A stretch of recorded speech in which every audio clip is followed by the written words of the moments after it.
Today, there are multiple international aid agencies that say that Israel has failed to address the concerns and that the situation is even more dire than a month ago. Does the administration think that Israel has taken enough steps, or do you agree with these aid organizations and their assessments? Israel has taken steps to address the measures laid out in that letter from the two Secretaries Blinken and also Austin. Last month, the U.S. State Department, I should say, threatened to withhold military support for the IDF, the Israeli Defense Forces, if the Israeli government failed to improve the humanitarian crisis that's currently ongoing in the Gaza Strip. Now, they were given 30 days to do so. Unsurprisingly, Israel has failed to meet the benchmarks that the US laid out. And even more predictably, the US announced that it's not going to punish Israel for failing to meet those benchmarks at all. In fact, you just heard Karine Jean-Pierre, White House press secretary, try to explain away that gross fecklessness. Now, the Israeli government did reportedly take some steps in the right direction, but not nearly enough. Israeli officials admit that they won't be able to meet the US demand that at least 350 aid trucks be able to enter Gaza daily. And meanwhile, the people of Gaza are trapped in a deadly and dire situation. Let's hear what Abu Bakr Abed, a correspondent for Drop Site News, has to say about what's being experienced in the Gaza Strip. You write, I dream of food every day. I imagine our fridge full of meat, lettuce, milk, and cheese. I sometimes talk to myself at night when I'm hungry and have nothing to eat. I dream of when I will be able to sit at a dinner table with my family again. My nephew and niece, both 2 years old, wake up every day crying for an egg. Their mothers don't know what to do. To distract them a bit, we show them videos of eggs on the internet. You also, you write about some anecdotes where a mother breastfeeding a baby, waiting in line for hours for something, and just coming up empty. The State Department said Israel has 1 month to improve. Did things improve? Not at all, no, unfortunately, because I've been hearing from the Secretary Blinken for over since the start of this genocide, but he's absolutely been lying, because what we see on the ground is that even humanitarian organizations are not allowed to operate well across the territory. But at the same time, what I need to tell you is that even aid is not distributed well to families. For example, a lot of families here are groaning in pain and groaning in hunger every single day because there is no aid reaching them on a very daily basis, because these people have been displaced. They have no hope at the moment. They don't work. Their families don't have anything to do with this war because they're not a party to this war. Yeah, it makes me sick. And the Biden administration could not possibly care less about these people. It's just so clear to me.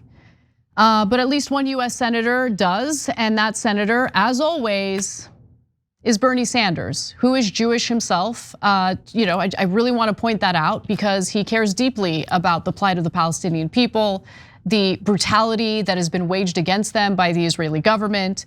And now Axios reports that next week, Senator Sanders will force the Senate to vote on resolutions that would block offensive aid to Israel.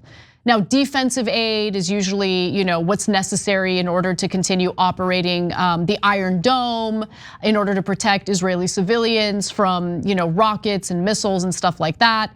So that will continue to be funded. But if Bernie Sanders were to get his way, offensive weaponry, like the 2,000-pound bombs that we've been supplying to Israel to drop on civilians in Gaza, to use in the other front that they're fighting in Lebanon, that would end.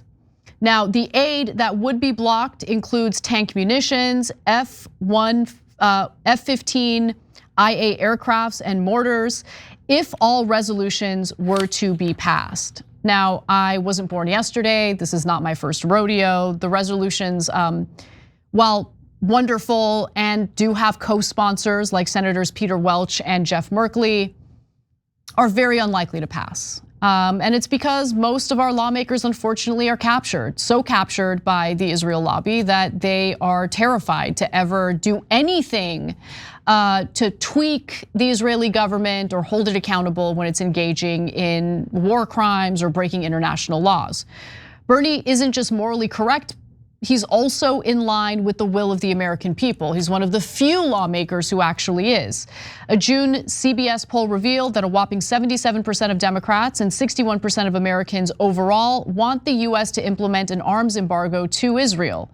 Meanwhile, Senate leadership is focused on other priorities. Sanders is forcing the vote at the same time that Senate Majority Leader Chuck Schumer is planning to pass a bill that would crack down on anti-Semitism on college campuses, which is really a way of hiding the ball because they want to stop the pro-Palestinian protests on college campuses. That's what this is really about. Now, I don't support anti-Semitism. Anyone engaged in anti-Semitism on a college campus should be booted, but that's not really what this is about, okay? They want the protests supporting Palestinians to end, period. That's what Chuck Schumer's focused on, while Bernie Sanders is focused on ensuring that maybe there's some survival in the Gaza Strip. So John, what are your thoughts?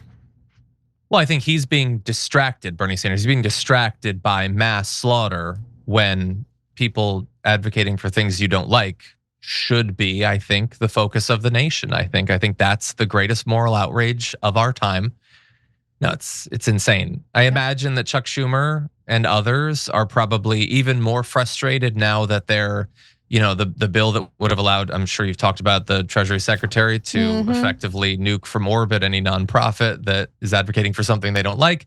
That didn't go through, and so maybe this will provide a little bit of relief. You can strike at some of these people and organizations another way, I don't know. But the entire thing is frustrating. Well, John, can I pause you for a second? Because I'm curious to get your thoughts on the fact that 52 House Democrats, several of which, by the way, said that Donald Trump is a fascist, literally voted to empower Donald Trump's administration further by giving his Treasury Secretary the unilateral ability to strip nonprofits of their tax-exempt status.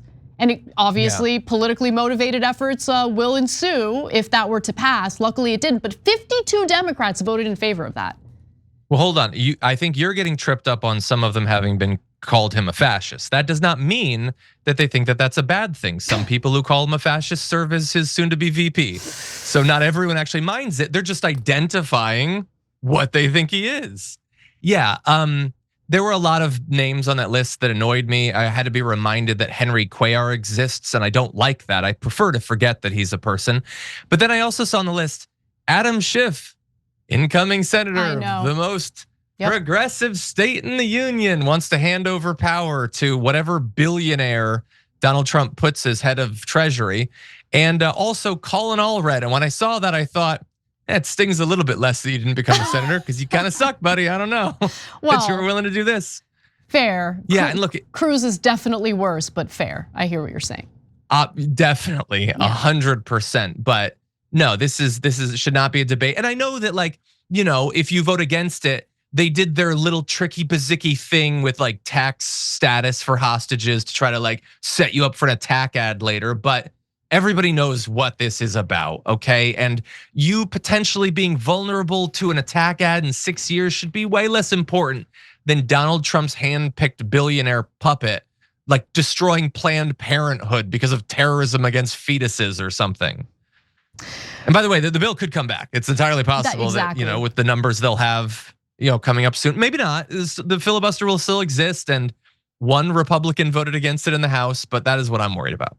Tom Massey, I got to give him credit for voting against it. He is weird on the libertarian, side of the political spectrum.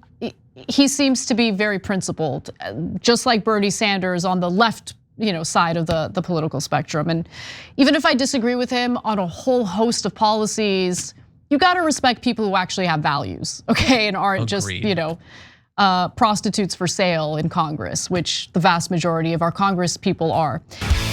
Thanks for watching the video, guys. We also love it if you hit the join button below because that makes you a member, and members allow us to be independent, honest. We can be as progressive as we want, no corporate media influence, and that's all because of you guys. We love doing the show with our members. Hit the join button, become one of the Young Turks.